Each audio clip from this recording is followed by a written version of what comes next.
তৃণমূল কংগ্রেসের পঞ্চায়েত সদস্যের স্বামীর বিরুদ্ধে ধর্ষণের অভিযোগ উঠল। মানিকচক ব্লকের নাজিরপুর গ্রাম পঞ্চায়েত তৃণমূল কংগ্রেসের সদস্যের স্বামী তথা তৃণমূল কংগ্রেস নেতা সম্পর্কে নিজের কাকিমার উপর শারীরিক নির্যাতন করেছেন, এমনই অভিযোগ করেছেন মালদা মানিকচক থানার নির্যাতিতা। ঘটনা ঘিরে শোরগোল মানিকচক জুড়ে। নির্যাতিতার অভিযোগ, তার স্বামী আমবাগানে পাহারাদার, তাই রাতে মাঝে মধ্যে আমবাগানে থাকেন। এই মাসে 18 তারিখ তার স্বামী আমবাগানে ছিলেন, বাড়িতে একাই ছিলেন তিনি। সেই সুযোগে অভিযুক্ত তৃণমূল কংগ্রেস নেতা তার উপর শারীরিক নির্যাতন করে। বিষয়টি তিনি তার স্বামীকে জানায়। এরপর অভিযুক্ত তৃণমূল কংগ্রেস নেতার শাস্তির দাবি জানিয়ে মানিকচক থানাতে লিখিত অভিযোগ করেন তিনি। ঘটনার তদন্ত শুরু করেছে মানিকচক থানা পুলিশ। তবে অভিযুক্ত তৃণমূল কংগ্রেস নেতা ঘটনার পর গা ঢাকা দিয়েছেন। শুরু হয়েছে তল্লাশি। আমি ঘরের মধ্যে ঘুমিয়েছিলাম, আমার হাজব্যান্ড বাগানে ঘুমায়।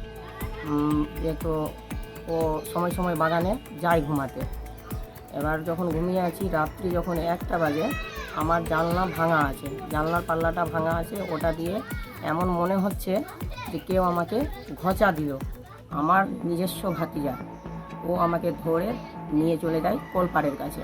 কলপাড়ের কাছে নিয়ে যাওয়ার পরে খুব আমি চেষ্টা করি নিজেকে বাঁচানোর জন্য, কিন্তু বাঁচাতে পারছি না। আমাকে আঁচড় মেরে ফেলে, আবার আমি চেষ্টা করি উঠে আসার, আবার আমাকে আঁচড় মেরে ফেলে। আমার হাতে, গলায়, গোটা শরীরে কত বিক্ষিপ্ত করে কামড় দিয়ে দাঁতে কামড় দিয়েছে। এবার আমার র্যাপও করেছে। লাস্টে না পেরে আমি ওকে রিকোয়েস্ট করি যে আমাকে জল দাও, জল খাবো।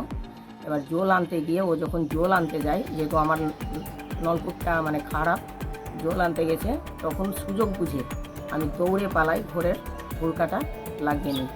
ওর ওয়াইফ মেম্বার, রাজনীতি করে, ও একটা মেম্বার মানুষ। কোন গ্রাম পঞ্চায়েত? এটা হচ্ছে নাজিরপুর গ্রাম পঞ্চায়েত। কোন দলের? টিএমসি দলে খুব হয়ে গেছি। আর এখনও ওর ফ্যামিলি এমনভাবে করছে যে বলার নাই, সোজাই বলছে যে আরও আসবে, বারবার রেপ করে যাবে। বিষয়টি নিয়ে সরব হয়েছে বিজেপি। তৃণমূল কংগ্রেসের শাসনে নারীদের সুরক্ষা নিয়ে এমন অভিযোগ তুলে বিজেপির মালদার দক্ষিণ সাংগঠনিক সাধারণ সম্পাদক গৌরচন্দ্র মণ্ডল জানান, পুলিশ তৃণমূল কংগ্রেসের দলদাসে পরিণত হয়েছে, তাই দুষ্কৃতীদের মুক্তাঞ্চল হয়ে উঠেছে এই বাংলা। যদিও মানিকচক ব্লক তৃণমূল কংগ্রেসের সভাপতি মাহফুজুর রহমান বলেন, দল এমন ঘৃণ্য ঘটনাকে প্রশ্রয় দেয় না। যদি কেউ এমন ঘটনা করে থাকে, পুলিশ প্রশাসন বিষয়টি খতিয়ে দেখবে। খুব দুঃখ লাগে, এই সরকারের নিত্যদিনের উন্নয়ন হয়ে দাঁড়িয়েছে ধর্ষণ আর খুন। টিভির পর্দা খুললেই কোথাও না ধর্ষণ, কোথাও খুন হয়েছে। কারণ এই তলামূলের রাজত্বে, পিসি ভাইপোর রাজত্বে পুলিশ তৃণমূলের দলদাসে পরিণত হয়েছে।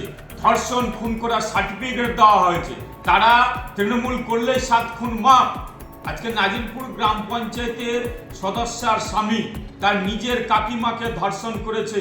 ধিক্কার জানাচ্ছি, ছি ছি, লজ্জাজনক ঘটনা। এর উপযুক্ত শাস্তির দাবি করছি। জানি না এর সুবিচার পাবে কিনা, কারণ পুলিশ তো তৃণমূলের দলদাস, তৃণমূলের অঙ্গনী হলেই চলে, এবং ওই পরিবারের পাশে আমরা আছি।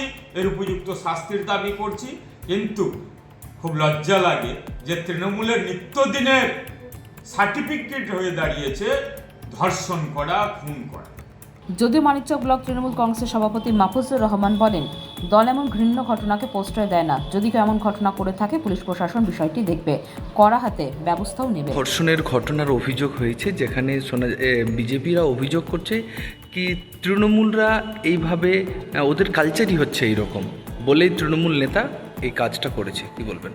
না, এইটা তৃণমূলের কালচার নেই।